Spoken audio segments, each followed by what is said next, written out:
ನಮಸ್ತೆ ಎಲ್ಲರಿಗೂ, welcome back to scheme ವಾರ್ತಾ ಕನ್ನಡ ನ್ಯೂಸ್ ಚಾನೆಲ್. ಗೃಹಲಕ್ಷ್ಮಿ ಯೋಜನೆ ಹಣ ಮತ್ತು ಗ್ಯಾರಂಟಿ ಯೋಜನೆಗಳ ರಿವೆರಿಫಿಕೇಷನ್ ಬಗ್ಗೆ ಇದ್ದ ಎಲ್ಲ ಗೊಂದಲಗಳಿಗೆ ಕೊನೆಗೂ ರಾಜ್ಯ ಸರ್ಕಾರ ಬಿಗ್ ಫುಲ್ ಸ್ಟಾಪ್ ಇಟ್ಟಿದೆ.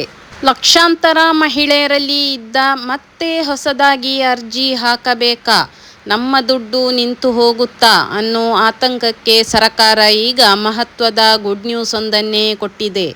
ಹೌದು, ಹೊಸದಾಗಿ ಅರ್ಜಿ ಸಲ್ಲಿಸೋದಕ್ಕೆ ಸರ್ಕಾರ ಬ್ರೇಕ್ ಹಾಕಿದೆ. ಹಾಗಾದರೆ ಯಾರಿಗೆಲ್ಲ ದುಡ್ಡು ಸಿಗುತ್ತೆ, ಯಾರೆಲ್ಲ ಲಿಸ್ಟಿನಿಂದ ಹೊರಬೀಳ್ತಾರೆ, ಈ ಹೊಸ ರೂಲ್ಸ್ ಏನು ಅನ್ನೋದನ್ನು ಈ ವಿಡಿಯೋದಲ್ಲಿ ಕಂಪ್ಲೀಟಾಗಿ ತಿಳಿಸಿಕೊಡ್ತೀನಿ. ವಿಡಿಯೋವನ್ನು ಕೊನೆಯವರೆಗೂ ಮಿಸ್ ಮಾಡದೆ ನೋಡಿ. ಕಳೆದ ಕೆಲವು ದಿನಗಳಿಂದ ಗೃಹಲಕ್ಷ್ಮಿ ಯೋಜನೆಗೆ ಮತ್ತೆ ಹೊಸದಾಗಿ ಅರ್ಜಿ ಸಲ್ಲಿಸಬೇಕು, ಆದಾಯ ಮತ್ತು ಜಾತಿ ಪ್ರಮಾಣ ಪತ್ರಗಳನ್ನು ನೀಡಬೇಕು ಹಾಗೂ ಮರುಪರಿಶೀಲನೆ ನಡೆಯುತ್ತದೆ ಎಂಬ ಸುದ್ದಿಗಳು ಇಡೀ ಸೋಷಿಯಲ್ ಮೀಡಿಯಾದಲ್ಲೇ ಹರಿದಾಡುತ್ತಿರುವುದು ನಿಮಗೆಲ್ಲ ಗೊತ್ತೇ ಇದೆ.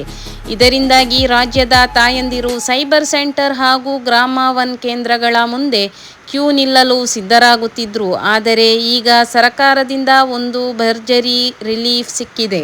ಹೌದು ಸ್ನೇಹಿತರೆ, ನಿನ್ನೆ ನಡೆದ ಮಹತ್ವದ ಕ್ಯಾಬಿನೆಟ್ ಸಭೆಯಲ್ಲಿ ಗ್ಯಾರಂಟಿ ಯೋಜನೆಗಳ ಪರಿಷ್ಕರಣೆಯ ಕುರಿತು ಸುದೀರ್ಘ ಚರ್ಚೆ ನಡೆದಿದೆ. ಸದ್ಯಕ್ಕೆ ಬರ್ತಾ ಇರೋ ಲೇಟೆಸ್ಟ್ ಅಪ್ಡೇಟ್ ಪ್ರಕಾರ ಗೃಹಲಕ್ಷ್ಮಿ ಫಲಾನುಭವಿಗಳು ಮತ್ತೆ ಹೊಸದಾಗಿ ಅರ್ಜಿ ಸಲ್ಲಿಸುವ ಯಾವುದೇ ಅವಶ್ಯಕತೆ ಇಲ್ಲ. ಇನ್ನು ಈ ಚಾನೆಲ್ ಅನ್ನ ಯಾರೆಲ್ಲ ಮೊದಲನೇ ಸಾರಿ ವೀಕ್ಷಿಸ್ತಾ ಇದ್ದೀರೋ ದಯವಿಟ್ಟು ಸಬ್ಸ್ಕ್ರೈಬ್ ಮಾಡಿ. ಅದೇ ರೀತಿ ನಿಮಗೆ ಈ ಲಿಂಕ್ ಅನ್ನ ನಿಮ್ಮ ಸ್ನೇಹಿತರಿಗೂ, ನಿಮ್ಮ ಹತ್ರದವರಿಗೂ, ನಿಮ್ಮ ಫ್ಯಾಮಿಲಿಗೂ, ನಿಮ್ಮ ಎಲ್ಲ ಗ್ರೂಪ್ಗಳಿಗೂ ಶೇರ್ ಮಾಡಿ. ಅವರಿಗೂ ಕೂಡ ಈ ಮಾಹಿತಿಯನ್ನ ಹಂಚಿ. ನೀವು ಒಂದು ಲೈಕ್ ಕೊಡುವ ಮೂಲಕ ವಿಡಿಯೋ ನೋಡಲು ಸ್ಟಾರ್ಟ್ ಮಾಡಿ. ರಾಜ್ಯದಲ್ಲಿ ಸುಮಾರು 1,25,00,000ಕ್ಕೂ ಹೆಚ್ಚು ಮಹಿಳೆಯರು ಈ ಯೋಜನೆಯ ಲಾಭ ಪಡೆಯುತ್ತಿದ್ದಾರೆ. ಪ್ರತಿ ತಿಂಗಳು ಹೊಸದಾಗಿ ಅರ್ಜಿ ಹಾಕುವುದು ಪ್ರಾಯೋಗಿಕವಾಗಿ ಸಾಧ್ಯವಿಲ್ಲದ ಮಾತು. ಹಾಗಾಗಿ ಹೊಸ ಅರ್ಜಿ ಸಲ್ಲಿಸುವ ಗೊಂದಲಕ್ಕೆ ಈಗ ಸರ್ಕಾರ ತೆರೆ ಎಳೆದಿದೆ.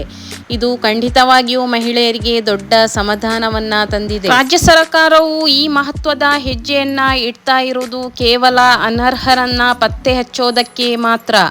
ಅಂದರೆ ಅನ್ಯ ರಾಜ್ಯದವರಿಗೆ ನೋ ಚಾನ್ಸ್. ನಮ್ಮ ರಾಜ್ಯದಲ್ಲೇ 10ರಿಂದ 20 ವರ್ಷಗಳಿಂದಲೂ ಕೂಡ ವಾಸವಿದ್ದು ತಮಿಳುನಾಡು, ಆಂಧ್ರ ಅಥವಾ ಕೇರಳದಂತಹ ಬೇರೆ ರಾಜ್ಯಗಳಲ್ಲಿ ವೋಟಿಂಗ್ ಪವರ್ ಹೊಂದಿರೋರಿಗೆ ನಮ್ಮ ರಾಜ್ಯದ ಗ್ಯಾರಂಟಿ ಸ್ಕೀಮ್ಗಳು ಇನ್ಮುಂದೆ ಸಿಗುವುದಿಲ್ಲ.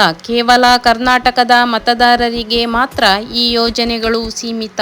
ಹಾಗಾದರೆ ಸರ್ಕಾರ ಪರಿಶೀಲನೆ ಮಾಡುವುದು ಹೇಗೆ? ಅರ್ಹರನ್ನು ಹೇಗೆ ಗುರುತಿಸ್ತಾರೆ ಅಂದ್ಕೊಂಡಿದ್ದೀರಾ?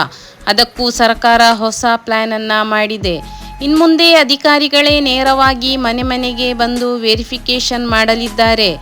ಒಂದೇ ಮನೆಯಲ್ಲಿ ವಿಭಜನೆ ಆಗದೇ ಇದ್ದರೂ 4-5 ಜನ ಗೃಹಲಕ್ಷ್ಮಿ ಹಣ ಪಡೆಯುತ್ತಿದ್ದರೆ ಅಥವಾ ಒಂದೇ ಹೆಸರಿನಲ್ಲಿ ಹಲವು ವಿದ್ಯುತ್ ಕನೆಕ್ಷನ್ ಇದ್ದು ಲಾಭ ಪಡೆಯುತ್ತಿದ್ದರೆ ಅಂಥವರನ್ನು ಪತ್ತೆ ಹಚ್ಚಲಾಗುತ್ತದೆ.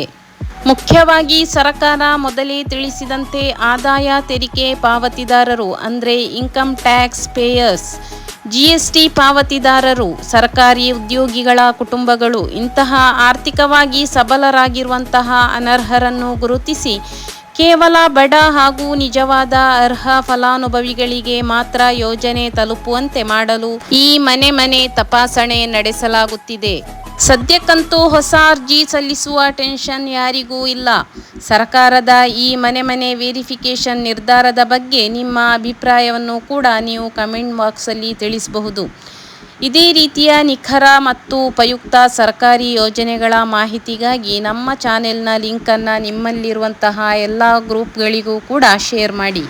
ಇನ್ನು ಯಾರನ್ನೆಲ್ಲ ಈ ಯೋಜನೆಯಿಂದ ರಿಮೂವ್ ಮಾಡ್ತಾರೆ ಅಂತ ಹೇಳಿದರೆ, ಮೃತರಾದವರ ಹೆಸರಲ್ಲಿದ್ದ ಸುಮಾರು 4 ಲಕ್ಷಕ್ಕೂ ಹೆಚ್ಚು ಅಕೌಂಟ್ಗಳು, ಇನ್ನು ಆಲ್ರೆಡಿ ಹೇಳಿದಂತೆ ಇನ್ಕಮ್ ಟ್ಯಾಕ್ಸ್ ಮತ್ತು GST ಪೇಯರ್ಸ್ 1,95,000ಕ್ಕೂ ಅಧಿಕ ಅನರ್ಹರಿದ್ದಾರೆ. ಇನ್ನು ಮಹಿಳೆಯರ ಉಚಿತ ಬಸ್ ಪ್ರಯಾಣದ ಶಕ್ತಿ ಯೋಜನೆ ಫಲಾನುಭವಿಗಳಿಗೂ ಕೂಡ ಒಂದು ಮುಖ್ಯವಾದಂತಹ ಅಪ್ಡೇಟ್ ಇದೆ.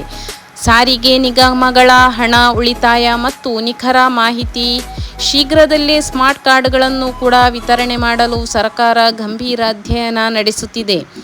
ಇನ್ನು ಗೃಹಜ್ಯೋತಿ ಯೋಜನೆಗೆ ಆರಂಭದಲ್ಲೇ ಕಟ್ಟುನಿಟ್ಟಿನ ಪರಿಶೀಲನೆ ನಡೆಸಿರುವುದರಿಂದ ಸದ್ಯಕ್ಕೆ ಅದರಲ್ಲಿ ದೊಡ್ಡ ಯಾವುದೇ ಬದಲಾವಣೆಗಳು ಇರುವುದಿಲ್ಲ.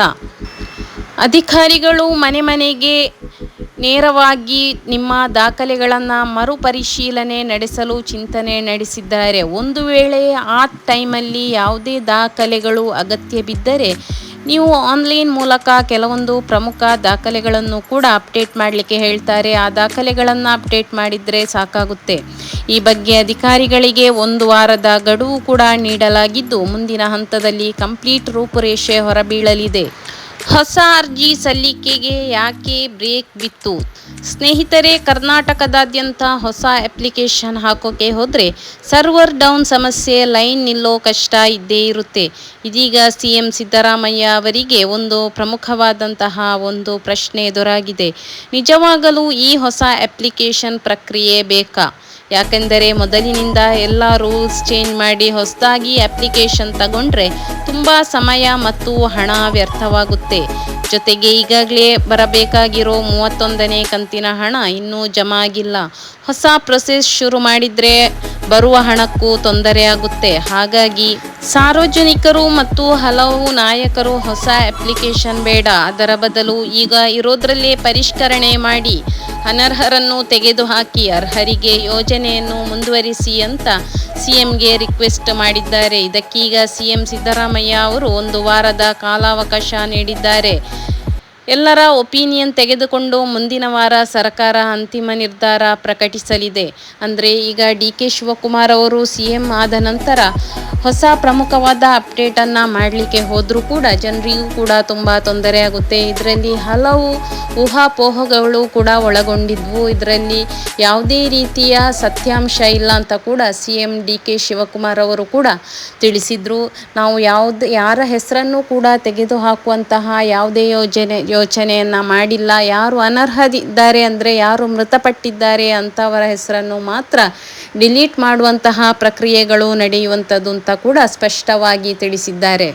ಇನ್ನು ವೋಟರ್ ಐ.ಡಿ ಇಲ್ಲದಿದ್ದರೆ ಕೂಡ ಗೃಹಲಕ್ಷ್ಮಿ ಹಣ ಕಟ್. ಇನ್ನು 2ನೇ ಮತ್ತು ಅತ್ಯಂತ ಪ್ರಮುಖವಾದ ಅಪ್ಡೇಟ್ ಅಂದರೆ ವೋಟರ್ ಐ.ಡಿ. ನೀವು ಕರ್ನಾಟಕದವರೇ ಎಂದು ಪ್ರೂವ್ ಮಾಡಲು ವೋಟರ್ ಐ.ಡಿ ಈಗ ಕಡ್ಡಾಯವಾಗ್ತಾ ಇದೆ. ವಿಶೇಷವಾಗಿ ತಮಿಳುನಾಡು, ಆಂಧ್ರ ಪ್ರದೇಶ, ಕೇರಳ ಅಥವಾ ನಾರ್ತ್ ಇಂಡಿಯಾದಿಂದ ಬಂದು ಇಲ್ಲಿ ಕೆಲಸ ಮಾಡ್ತಾ ಇರೋರು ಇನ್ನು ಕರ್ನಾಟಕದ ವೋಟರ್ ಐ.ಡಿ ಹೊಂದಿಲ್ಲದಿದ್ದರೆ ಅಂತಹವರ ಗೃಹಲಕ್ಷ್ಮಿ ಹಣವನ್ನು ಕೂಡ ಕ್ಯಾನ್ಸಲ್ ಮಾಡಲಾಗ್ತಾ ಇದೆ. ವೋಟರ್ ಐ.ಡಿ ಇಲ್ಲದವರಿಗೆ ಕೇವಲ ಗೃಹಲಕ್ಷ್ಮಿ ಮಾತ್ರವಲ್ಲ, ಶಕ್ತಿ ಯೋಜನೆಯ ಉಚಿತ ಬಸ್ ಪ್ರಯಾಣ ಮತ್ತು ಗೃಹಜ್ಯೋತಿಯ ಉಚಿತ ವಿದ್ಯುತ್ ಸೌಲಭ್ಯ ಕೂಡ ಸಿಗುವುದಿಲ್ಲ. ಒಂದು ವೇಳೆ ನೀವು ಕರ್ನಾಟಕದವರಾಗಿದ್ದು ಇನ್ನೂ ವೋಟರ್ ಐ.ಡಿ ಹೊಂದಿಲ್ಲದಿದ್ದರೆ ತಕ್ಷಣ ನೀವು ವೋಟರ್ ಐ.ಡಿಗೆ ಅಪ್ಲೈ ಮಾಡಿಕೊಳ್ಳಿ. ಇಲ್ಲದಿದ್ದರೆ ಮುಂದಿನ ದಿನಗಳಲ್ಲಿ ಗ್ಯಾರಂಟಿ ಯೋಜನೆಗಳ ಯಾವುದೇ ಹಣ, ಸರ್ಕಾರದ ಯಾವುದೇ ಯೋಜನೆಗಳು ಕೂಡ ನಿಮಗೆ ಸಿಗುವುದಿಲ್ಲ. ಇದೇ ರೀತಿಯ ನಿಖರ ಮತ್ತು ಉಪಯುಕ್ತ ಸರ್ಕಾರಿ ಯೋಜನೆಗಳ ಮಾಹಿತಿಗಾಗಿ ತಕ್ಷಣವೇ ನಮ್ಮ ಚಾನೆಲನ್ನು ಸಬ್ಸ್ಕ್ರೈಬ್ ಮಾಡಿಕೊಳ್ಳಿ. ಈ ವಿಡಿಯೋಗೆ ಒಂದು ಲೈಕ್ ನೀಡಿ ನಿಮ್ಮ ಬೆಂಬಲವನ್ನು ಸೂಚಿಸಿ. ಧನ್ಯವಾದಗಳು.